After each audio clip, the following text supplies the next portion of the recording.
অভ্যুত্থানে নেতাদের গঠিত এই দলের অর্গানোগ্রাম চূড়ান্ত হয়ে গেছে। এই দলের আহ্বায়ক হচ্ছেন নাহিদ ইসলাম, সদস্য সচিব হচ্ছেন আক্তার হোসেন এবং মুখ্য সংগঠকের পদে দেখা যাবে নাসিরউদ্দিন পাটোয়ারীকে। এছাড়া উত্তরাঞ্চলের মুখ্য সংগঠক সার্জিস আলম এবং দক্ষিণাঞ্চলের মুখ্য সংগঠক হচ্ছেন হাসনাত আব্দুল্লাহ। এছাড়াও প্রথম সারির পদে থাকছেন সামান্তা শালীন। শিক্ষার্থীদের নতুন এই রাজনৈতিক দলের প্রথম অগ্রাধিকার হবে দুর্নীতিমুক্ত দেশ গড়া। হাসনাত আব্দুল্লাহ যমুনা টেলিভিশনকে জানিয়েছেন, নতুন বাংলাদেশ গড়বে নতুন এ দল। ৭১-এ যেটি পাওয়া যায়নি সেটাই হবে বর্তমানের বাংলাদেশ।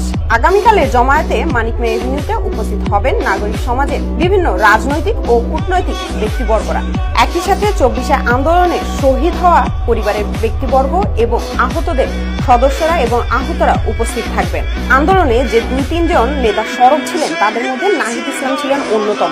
শেখ হাসিনা পালিয়ে যাওয়ার পর ডক্টর ইউনূসের নেতৃত্বে অন্তর্বর্তী সরকারের ডাক টেলিযোগাযোগ ও তথ্য মন্ত্রণালয়ের দায়িত্ব নেন নাহিদ ইসলাম। অবশ্য আগেও গণতান্ত্রিক ছাত্রশক্তি নামে সংগঠনের নেতৃত্ব দেওয়ার অভিজ্ঞতা ছিল তার। এবার সেই জল্পনা কল্পনার অবসান ঘটিয়ে শিক্ষার্থীদের নতুন দলের নেতৃত্ব দিচ্ছেন নাহিদ।